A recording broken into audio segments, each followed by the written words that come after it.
What's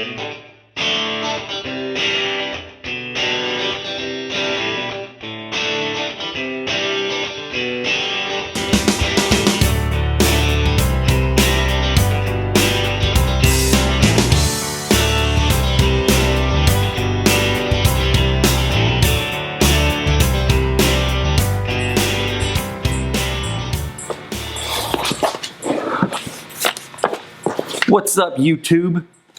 Fabrication Nation, nation of makers. My name's Clark Sell. I'm just a normal guy. During the day, I make software. At night, weekends, free time, when I get a free moment, I like to play with things like this. I started making these videos to share what common people like me mess up on. How we learn, how we share. Just a passionate guy I want to share too. So here we go. If you saw the last video, somewhere around there, I've only done this once. We talked about getting old Blue back there off the Go Fast jacks. Now, I need to come clean. I need to tell you, well, the behind the scenes stuff. So, let's start with what we did. In the video, it looked like one day. In reality, 3. Quite honestly, still not done. But it's running, because if you look in the garage, that's a different spot. It used to be over there. That means it's actually left. So let's talk about what we did. It was kind of a tall list. We had to put the transmission back in. I've got a TH400 underneath that thing. That's a giant transmission and super heavy. So I got to thank Brett for coming up and helping me lift that big pig underneath this guy. So, what did we do? Here was the list. Put the transmission back in. Fix the steering rag joint because, well, it was ripping and I need to go forward. Redo the brakes. That right there, manual drums. Yep, none of that pro touring stuff that I would love to have, can't afford it. $100, I got some drums. Kind of takes 2 feet to stop. New transmission cooler lines. Ended up having to put a flex plate on, starter. Let's see, I made a list. I'm not even sure all the things I had to get done. Let's just stick with that. First, transmission. Put the transmission in. I also need a new cross member. Somebody, let me show you.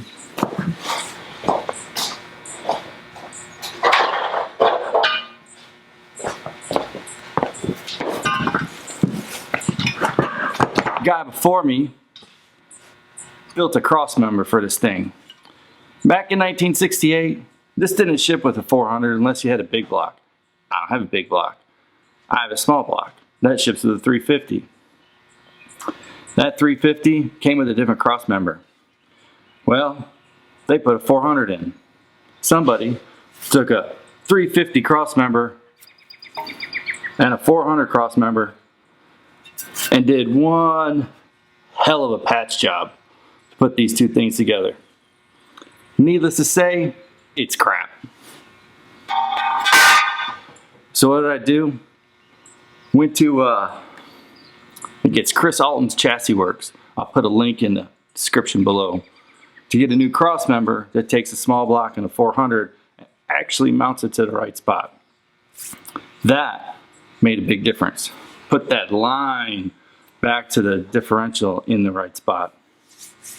So we put the 400 in. We put it up there, we mount it to the motor, we put the cross member in, put the exhaust back, get everything mounted. Things are looking good. That was around 1 o'clock, maybe 2 o'clock. We went to go put the torque converter against the flex plate.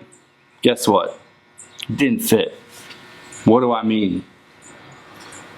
I guess when you start making stuff for a house, they talk about measure twice, cut once. Well, these cars, it's kind of a jigsaw puzzle. These things aren't really put back together like they were from the factory. Well, turns out my flex plate had the wrong offset. But wait, you say, you used to have a 400 in. I did. When we redid the transmission, we put a different size torque converter in. Why did we do that? Thanks for asking. I used to have a 3,500 stall speed in that thing. That's a high stall speed. That's great if you're going to do a quarter mile and you want to wind up and then take off. I'm not doing a quarter mile. That thing's dangerous enough at 100 miles an hour. I want to have fun around town, trip the tires, and just go fast. So we put a lower stall speed in, a 2,000, 2,200, I can't remember which one. That means the torque converter went from tiny to big. Not that big of a deal. Turns out there's two different size flex plates in an old Chevy. 153 tooth and 164 tooth. I think those are two numbers. You can Google it. Well, I've had some problems with this flex plate anyways. Turned out my starter was going bad, so I got a new starter many months ago. Put the starter on, shimmed it up. Every time the Bendix gear would rub against this thing. I couldn't figure out why. I thought it was bent. Turns out it wasn't. It was just too small. What was happening was it was bending against this weight, or hitting this weight. So that means this is an externally balanced flex plate. I got a ZZ4 in a car, which is also internally balanced. And this is where the jigsaw puzzle starts to come together. You can go out to Summit and you can buy a flex plate, and they're going to ask you all kinds of questions. 153, 164, what internally balanced, externally balanced, whatever. Here's the thing, you got to know your motor. You got to understand what if it might have been internally balanced but still had an externally balanced flex plate. That's what I had. Thankfully, mine's just a crate motor from GM. Like I said earlier, it's a ZZ4. Turns out they make two flex plates. I got the 164 tooth. We had to take the transmission back out, put the new flex plate on the motor, put the transmission back in. That was day 2. As you can imagine, that wasn't very cool. Once we got the flex plate in, we got the transmission in, we were able to bolt up. That's cool. One of the things I did was I put braided lines for the transmission cooler, and we put Aeon fittings. I hate this thing leaking. It drives me nuts. Well, one of the things that leaks is these goofy hard lines that they had from the transmission to the trans cooler. Well, as you can imagine, in 1968, there was no trans cooler that they shipped on these things. So somebody mocked up some goofy hard lines and did a very piss poor job at it. So I decided to put braided lines and Aeon fittings. Boom, that's an Aeon fitting. I've never used one before. Well, Aeon fittings stands for Army Navy, and they come in a bunch of sizes. AN, I think this is an AN6, so 6, 7, 8, 9. You also see them shipped with these wrenches. Turns out these wrenches, while expensive, keep you from taking these and making them look like hell. Should you buy them? That's a good question. I've seen things on YouTube where they take and they wrap electrical tape around and all this, and they use a normal size wrench and they clamp it down. Mine scratched up. I had some Aeon fittings that were bigger than the AN6. This is the only Aeon wrench I got. I tried wrapping them up. I still scratched them up. They didn't scratch with the right wrench. I guess I would say, get the wrench. Now, the Aeon fittings, dream. I don't know why I didn't start using these things before. Took me from the front to the back. Was an absolute breeze. Love these things, huge fan. These are the Summit brand ones, not the uber expensive ones, but they're still a couple bucks a piece. They add up. You get 4 or 5 of them, you're in 15, 20 bucks. But you know what? They come off, they move nice, they twist. And you know what else they don't do? Leak.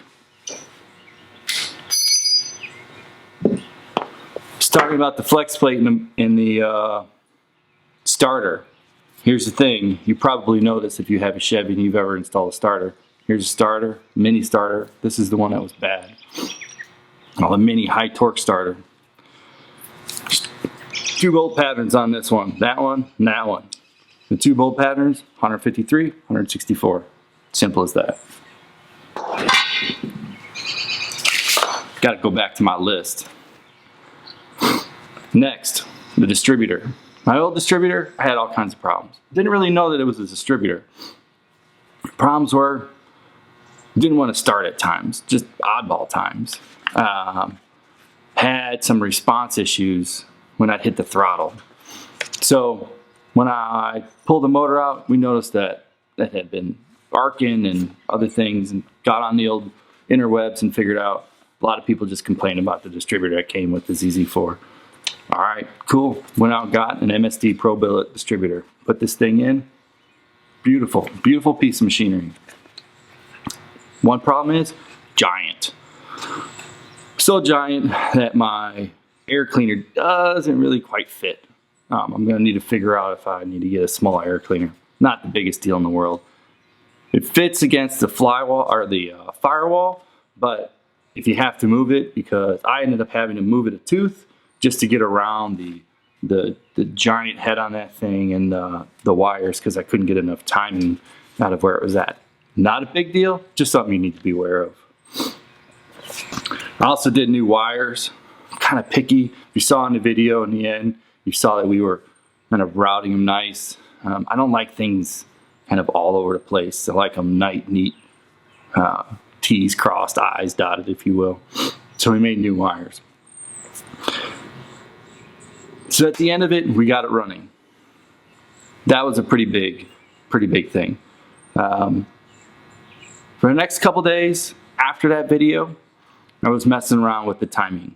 Had to move it a tooth, like I said, to get some more timing out of it so that it ran a little bit better. Messed around with the carburetor. All in all, got it running to where it wasn't pinging and popping, and it was sounding pretty good. Had some help from some friends who helped me mess around with the timing. Relashed a few valves that were starting to chatter a bit, a few rockers that were starting to chatter. So then became the end all. I've had this car for 6 years, and one thing that I've always wanted to do is call its bluff. What do I mean? I wanted to find out what it really did. The thing's a lot of fun, but I don't really know what it is. Motor's supposed to be around 375, 400 horsepower. We've done a little bit. We put a bigger cam in it. It's supposed to be that. I don't know if it really is. Took it up to a local shop that's new here in town called Studio Hot Rods. I'll put a link to them in the description too. These guys did a dyno tune for me. So they put that car on a Mustang dyno, strapped it down, and ran the piss out of it. In the end of the day, Phil up there did a fantastic job of getting me dialed in. Had a flat spot in the beginning. I put the wrong port on for the distributor because this one was different than the last one. Just things that because I don't do this every day, I just don't know. Took it up to them. They did the tune. They got me tuned up and running a little bit better. 231 with 250 foot-pounds of torque. I know what you're thinking. Holy cow, you got a 350 in there. You just said it was 400 horse, but you got 231 at the rear wheel. Yep, that's what I got. I'd be lying if I say I wasn't a little disappointed, but here's the thing. These are things you don't necessarily hear. You see these guys putting turbos on with 800 horse. And you think, man, 800 horse, like that's crazy. Big block motors, small block motors that they've tuned and done all that stuff. It's fantastic, but I'm at 230.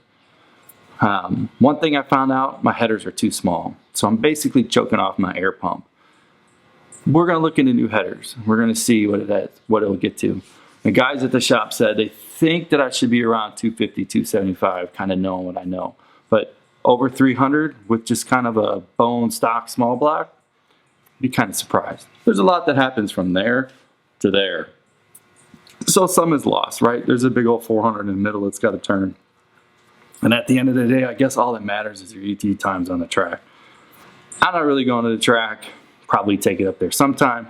But for now, it's about having fun and being reliable. So what can I do now? Well, I got a new starter. It starts. I got it tuned. It runs. I got a transmission that doesn't slip, clang, bump. It still leaks a little bit, but we're working on that. Turns out it chirps in between gears. Love it. We changed the shift point so that I get a little taller of a first and taller of a second. Love that too. While we had the thing ripped apart, we changed the pinion seal in the back. Doesn't leak anymore in the rear. Starting to make progress. I still got stuff to do. Like I said, we got to get headers. Today, I'm going to actually work on fixing my turn signals and a backup light that doesn't work. A few little electrical problems that seem to creep up from time to time. But all in all, she's off the go fast jacks.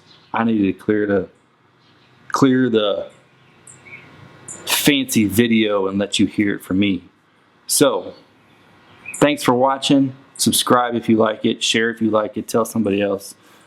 I'm going to keep doing these because the point is to share the passion, document a little bit of the things that we don't necessarily know about all these old cars. Thanks for watching. See you next time.